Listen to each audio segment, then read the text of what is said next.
धन्यवाद संचालक महोदय। थोड़ी देर के लिए इधर के लोग भी इधर आ जाएंगे तो अच्छा लगेगा यार। इधर माल्यार्पण वाले साथी भी। कार्यक्रम में क्या है, व्यवधान होता है और आप लोगों ने इतना अच्छा कार्यक्रम किया। एक ऐतिहासिक कार्यक्रम है। मूर्ति स्थापना करना छोटी मोटी बात नहीं है। इतने बढ़िया कार्यक्रम को आप यदि अनुशासन में रहकर सफल नहीं बनाएंगे तो कहीं ना कहीं हमको भी दुख होगा, तकलीफ होगी कि हम लोग इतने दूर से आए और एक अच्छा मैसेज भी नहीं दे पाए आपको।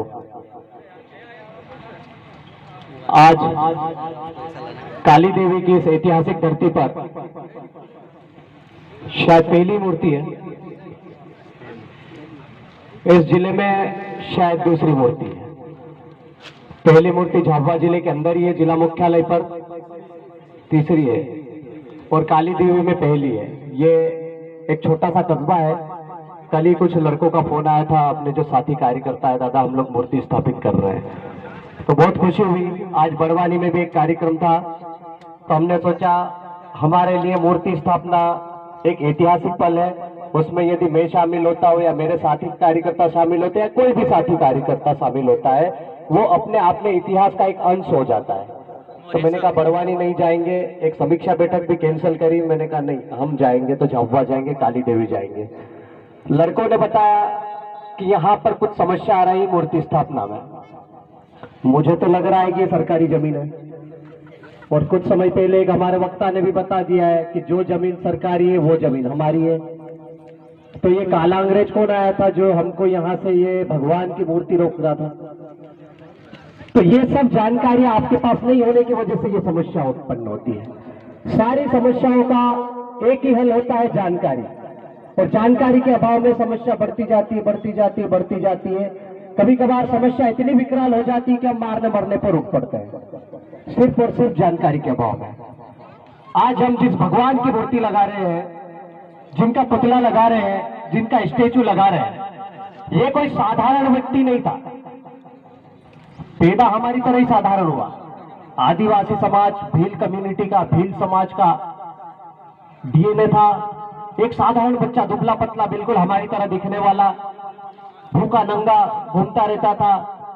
जब पारिवारिक शोषण अत्याचार की हदें पार हुई, सीमा पार हुई, तो उनको लगने लगा, उनको समझ में आने लगा कि यार मैं किनके बीच में दब रहा हूं, कौन लोग मेरा शोषण कर रहे हैं, कौन लोग अत्याचार कर रहे हैं। तो उन्होंने उस समय एक बगावत की। उन जमींदार, उन साहूकार और उनके साथ साथ में अंग्रेजों के साथ भी। इतिहासकार हमें क्या बताते हैं कि टंट्या मामा ने सिर्फ अंग्रेजों को भगाया। गलत बात। टंट्या मामा ने, टंट्या भील ने सिर्फ अंग्रेजों को ही नहीं भगाया, उस क्षेत्र के जमींदार साहूकारों को भी मारा, उनसे भी हमारी जमीनें छीनी। जो उनने हमारी जमीनें छीन रखी थी उनसे वापस छीनकर उन गरीब शोषित पीड़ित लोगों को दिलाया, उन बहनों को दिलाई जिनसे उन लोगों ने जेवड़ा छीन रखे थे, सोना चांदी गिरवी रख रखे थे। अनाजों का भंडार रहता था जमींदारों के पास। हमारे लोग भूखे नंगे घुमा करते थे। हमारी जमीनों पर हमारे लोग मजदूर बनकर, मजबूर होकर काम करने को मजबूर हो गए थे। ऐसे समय टंट्या भील की जमीन को भी छीनने की कोशिश की। तो टंट्या भील ने, जब उनको एक दो बार जेल में ठूसा गया, ले जाया गया, तो वहां से जब वो वापस आए तो गुस्से में, जैसा अपन बार बार गुस्सा आ जाता तो फिर हम लोग बदला लेने की सोच लेते ना, उसी तरह से टंट्या भील ने भी उस समय अपने आप को तय कर लिया, अपने आप में ये ठान लिया, संकल्प ले लिया कि अब मैं इन जमींदारों को, साहूकारों को हमारी जमीन नहीं छीनने दूंगा। वहां से उनकी जो लड़ाई चालू हुई वो सिर्फ खंडवा खरगोन जिले की नहीं थी, संपूर्ण मध्य प्रदेश के मालवा निमाड़ क्षेत्र में फैली। यहां तक कि झाबुआ और अलीराजपुर जिले के गुजरात क्षेत्र के पास तक टंट्या भील का एरिया था। एक ऐसा व्यक्ति जिन्होंने सशस्त्र अपनी जिंदगी के 33-34 साल तक संघर्ष जारी रखा, टुकड़ियों में लड़ते थे, गोरिल्ला युद्ध में पारंगत थे। आज भी हमारे लोग ही तीर कमान चलाना जानते हैं, बाजारे को तो ढल्ली चढ़ाते भी नहीं आती है। तो उस समय टंट्या भील ने भूखे नंगे, आधे कपड़े मिलते थे, आज यहां दिखा, शाम को 50 किलोमीटर दूर मिल रहा है, दूसरे दिन में 150-200 किलोमीटर दूर दिखाई दे रहा है। ऐसे करके लोगों को जोड़ते गए, संघर्ष करते रह गए। जहां पर किसी भी व्यक्ति की सूचना मिलती थी कि हमारी जमीन छीन ली किसी साहूकार ने, हमारे अंग्रेज आके हमको चमका रहे थे, तो वहां जाते थे वो लोग, अपने गैंग के साथ जाते थे, ग्रुप के साथ जाते थे, लोगों के साथ जाते थे और उनको वो जमीन वापस दिलाते थे। जहां पर खाना नहीं मिलता था उनको अनाज देते थे और इसीलिए उनको मामा की उपाधि दी थी उस क्षेत्र में हमारी बहनों ने। इतनी बड़ी उपलब्धि। क्या हमको सबको बोलते हैं, किसी को मामा बोला जाता है क्या?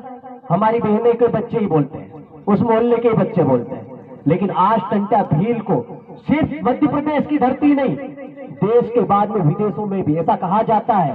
पूर्व वक्ता को मैं सुन रहा था, उन्होंने बताया कि जो टंट्या भील को फांसी देने के लिए जबलपुर की जेल में ले जाया जा रहा था, तो उस समय न मोबाइल था, न उस समय हमारे लोगों के पास गाड़ी घोड़े थे, लेकिन महू से लेकर जबलपुर तक की जेल तक की जो भी ट्रेन पर लोग थे वो पूरे की पूरे आदिवासी समाज के लोग नहीं थे, गैर आदिवासी लोग भी खड़े थे। वहां पर अंग्रेज लोग भी सैल्यूट करने के लिए खड़े हुए थे। ऐसा माना जाता है कि टंट्या भील की जो शव है, जो बॉडी है, उसको ब्रिटेन की महारानी ले गई साथ में, उनका यहाँ पर शव भी नहीं मिला। यहाँ पर जो महू में पाताल पानी में उनकी मजार दिखती है, जहां पर उनका एक गाटा दिखता है, आपको जानकर आश्चर्य होगा, हमारे युवा साथी लगभग सभी जानते हैं, हर साल हम लोग कार्यक्रम भी करते हैं वहां पर। विश्व में कोई ऐसा व्यक्ति नहीं है जिसको देखकर कोई ट्रेन रुके न सलामी देना अगरबत्ती लगाए। इस देश में, इस विश्व में यदि कोई एक महामानव पैदा हुआ है जो आम इंसान के रूप में तो पैदा हुआ था, लेकिन भगवान बन गया, उस पाताल पानी में आज भी ट्रेन 2 मिनट के लिए रुकती है, उनको सैल्यूट करती है, उनको अगरबत्ती लगाई जाती है, उसके बाद ही ट्रेन आगे बढ़ती है, नहीं तो ट्रेन आगे नहीं जा पाती है। ऐसे के ऐसे हमारे महान योद्धा जितने भी रहे, आज हम लोग देख लेते हैं, किसी भी घाट पर जाओ, अभी आगे माछला घाट आएगा, माछला घाट में कौन बैठा है? भैरू बाबा बैठा हुआ है, बेटा कि नहीं? वो भी सब आदिवासियों के।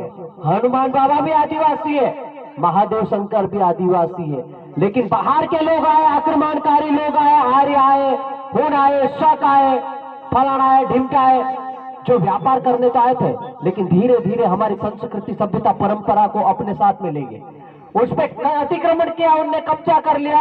आज देखो हमारे हनुमान पे उन लोगों ने कब्जा कर लिया, आज हमारे शिव शंकर के ऊपर भी उनने कब्जा कर लिया, आज हमारे वामदेव पे भी उनने कब्जा कर लिया। हमारे यहाँ कौन सा झंडा लगता था?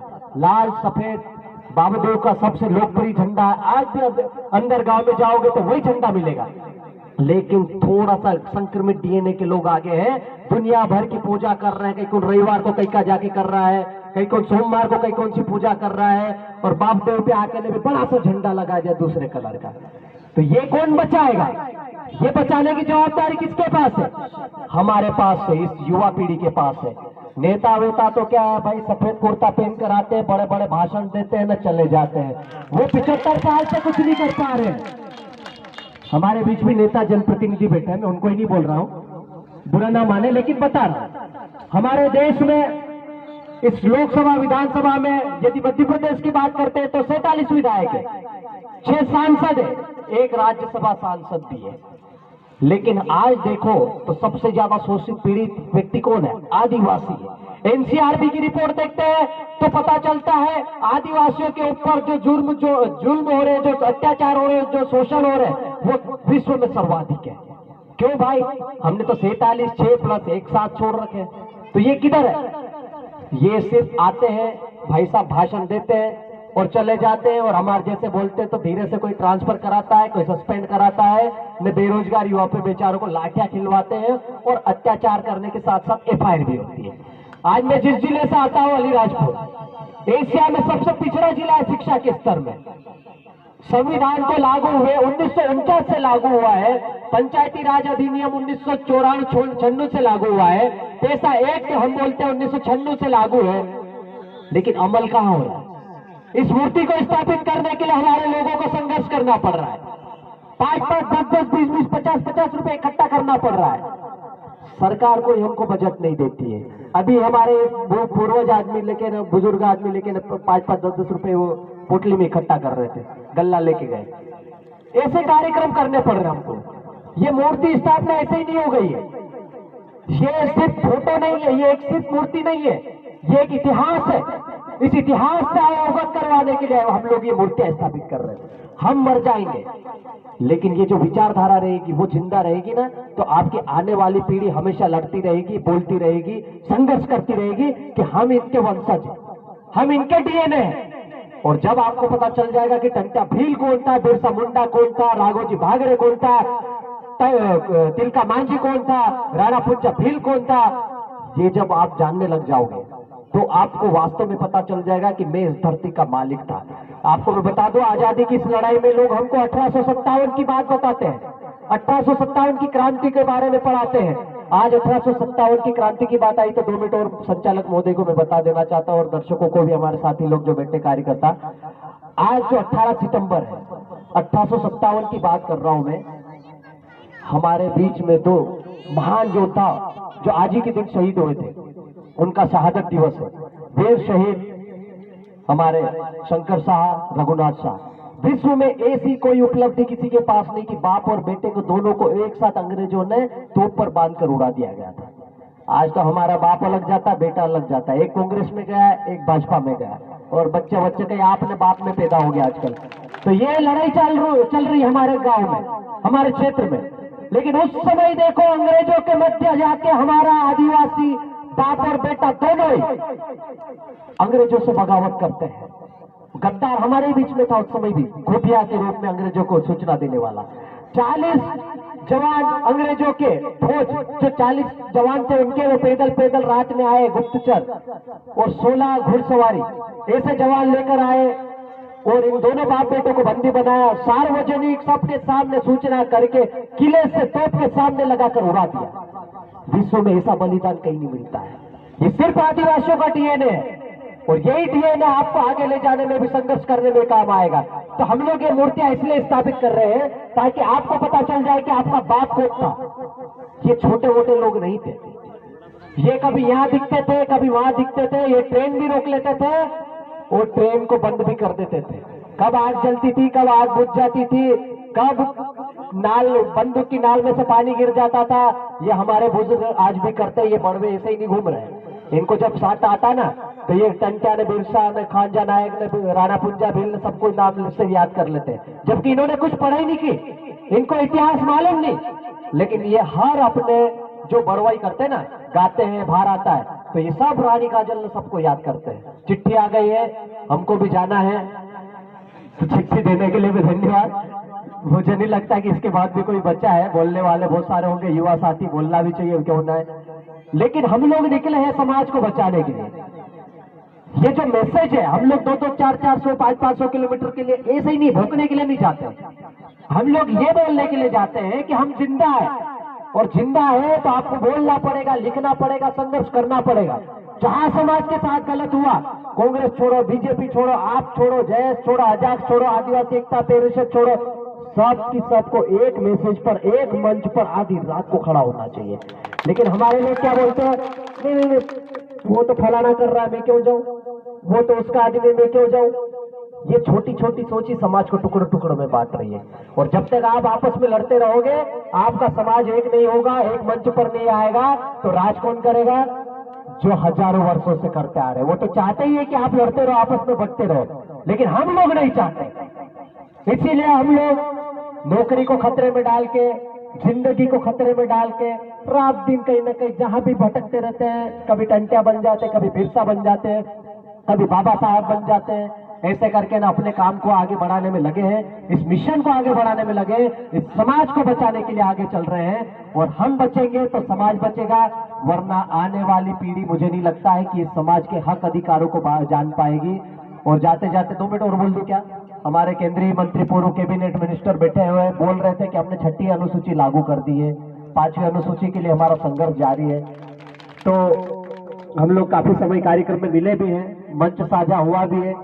मैं आपको फिर बता दूं, आपकी सरकार केंद्र में भी रही है, प्रदेश में भी रही है, तब भी आदिवासियों की स्थिति ऐसी थी और आज भी स्थिति वैसी है।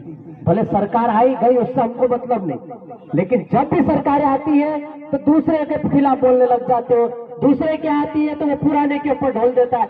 पिसाते हमारे ही लोग हैं, ये झंडे उठाने वाले लोग बिताते हैं। तो ये अब नहीं चलेगा, आपको जवाब देना पड़ेगा। शासन आपने भी किया है और जिसने शासन किया है सबको जवाब देना पड़ेगा, क्योंकि अब ये जो युवा पीढ़ी जागी है, ये जो उठी है, संविधान को जानने वाली पीढ़ी है, ये अपने हक अधिकारों को जानने वाली पीढ़ी है। आज 5वीं अनुसूची की बात कर रहे हैं, तो 5वीं अनुसूची को अमल कांग्रेस ने भी नहीं कराया, ना बीजेपी ने करवाया। पैसा एक्ट अधिनियम उस समय लागू होना था, वो अमल आज तक नहीं हुआ। भले सरकारें बोलती है संशोधन करके लागू कर रही है, लेकिन वास्तव में आज भी ग्राम सभा को 13(3) का को जो विशेष अधिकार प्राप्त है, विधि का बल प्राप्त है, वैसा नहीं हो रहा है। क्योंकि हमारे क्षेत्र में जो अधिकारी आते हैं उनको मालूम ही नहीं कि ये कौन सा क्षेत्र 5वीं अनुसूचित क्षेत्र में कौन सा अधिकार लागू होता, उनको ही नहीं मालूम है। तो आप जब तक ऐसे अधिकारी नहीं पैदा करोगे, ऐसे अधिकारियों की पोस्टिंग यहाँ पर नहीं करा पाओगे, जब तक IAS और IPS कैडर में ये पाठ्यक्रम शामिल नहीं करा पाओगे कि 5वीं अनुसूची में आपको ये पढ़कर जाना पड़ेगा, तभी आपको अलीराजपुर, धार, झाबुआ, खरगोन में पोस्टिंग मिलेगी। तो ये जब तक आप नहीं पढ़ाओगे तो उनको क्या पता चलेगा कि यहाँ भीली भाषा बोली जाती है, यहाँ टिंटा भील का राज था, यहाँ राणा पुंजा भील पैदा हुआ था, उनको क्या पता चलेगा। तो ये पाठ्यक्रम में शामिल होना चाहिए, और जब पाठ्यक्रम में वो पढ़ के आएंगे तो हमारे लोगों को फिर बाद में ग्राम सभा बुलाने की जरूरत नहीं पड़ेगी। एक ही व्यक्ति ग्राम सभा के माध्यम से प्रस्ताव लेके पहुंच जाएगा, हमारे काम आसानी से हो जाएंगे। तो आपने मुझे सुना, उसके लिए बहुत बहुत धन्यवाद। बाद में भी बहुत सारे वक्ता हैं, संचालक महोदय से भी माफी चाहूंगा, 2 मिनट ज्यादा बोल लिया हूं। जाते जाते नारा लगा लूं, जोर से लगा। MLA साहब ने भी बोला है, तब जोर से एनर्जी आई जाएगी हमको भी।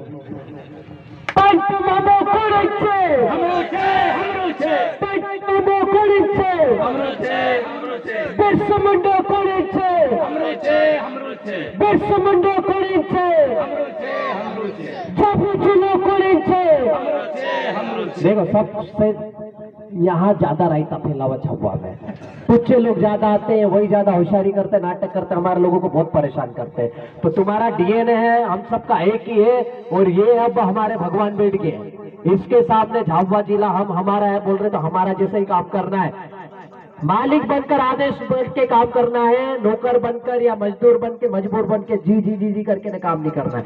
तो इसलिए इसका नहीं है भाई, हमारा तो है, बोल रहा मैं अलीराजपुर आने के बाद भी, तो बोलो ना जोर से,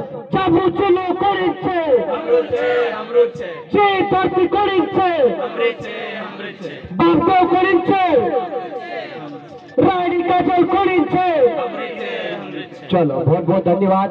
अंत में जय हिंद, जय भारत। धन्यवाद नितेश अलावा जी, हमारे बीच में हमारे इस कार्यक्रम